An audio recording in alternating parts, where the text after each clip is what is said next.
You've got your rule books, post-it notes on the rule books, you've got a character made, you've even got a cute custom little dice bag.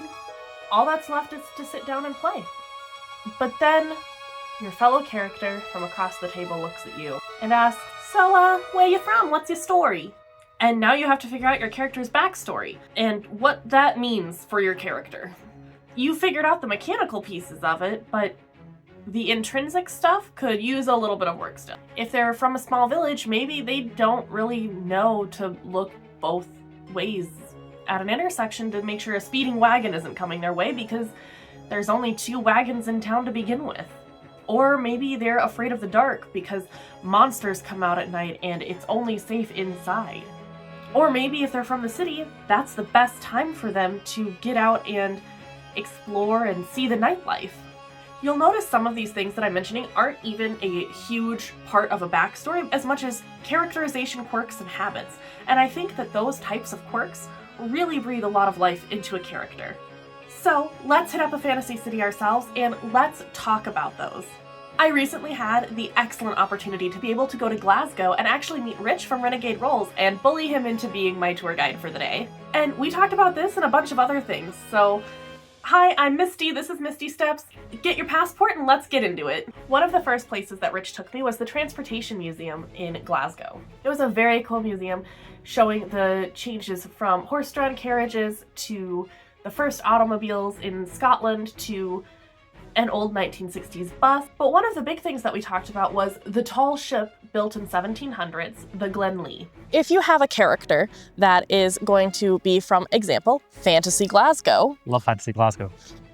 What is their backstory and how does that backstory change? Or how does that backstory have an impact on who they are? So did they work on a ship like this? Yeah, maybe they were shipbuilders. The cool thing about especially different cities and different locations is a city doesn't exist in isolation. So people in Glasgow have a long rivalry with people from Edinburgh, for example. But even within Glasgow itself, there'll be different parts of town will have different rivalries and different connections with each other. And I really like seeing what this person is and what their community is in relation to others, how it's seen from the outside, and then how someone from a particular place would see the world. Exactly. And if they did work on a ship like this, does that mean that they built it? Does that mean that they actually were a ferryman and made their way across the rivers and they know this river better than anyone else? Did they have friends who maybe work on a different river and are maybe a warring faction or a competitor in shipbuilding? And how well do they know the city and how much has changed since they've last been here? We also went to the Necropolis, a city for the dead that sprawls over this giant hill and has some of the biggest views of Glasgow. This is where the dead have been housed for centuries. How many merchant families in Glasgow? Oh, loads. I wouldn't like to put a number on it, but over the years there've been factions, there's been different groupings, they've worked together, they've worked against each other a lot, but yeah, certainly enough to be intriguing, that's for sure. And the heads of the merchants that really like built this town and caused it to flourish the way it did, they're almost all buried at the top of this hill. Pretty much, yeah. It's to honor the friends, but it's also for the glory of God. Rich brings up a good point. In our world, Christianity is the biggest religion in Glasgow or in Scotland in general currently, and has been for a long time. But in a fantasy TTRPG, that god or gods aren't all going to handle death the same way. For example, if your character is a grave digger in their path before they start off on an adventure, do they know all of the different funerary rites for someone who worships Kelimvor? Or maybe more rituals for Selûne? Is it just because Selûne is the more popular option in the city? Or do they know a bunch of different ones because they have to service everybody? Or do they just keep their head down and dig?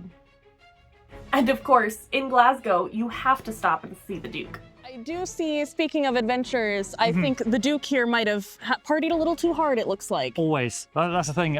Glasgow, absolute highlight. Duke of Wellington statue always has a traffic cone on his head. If he doesn't, some enterprising soul will get straight up there and fix that so that order is restored and the universe has balance again. One of the best ways to make where your characters come from matter is to figure out how their experiences at night change them.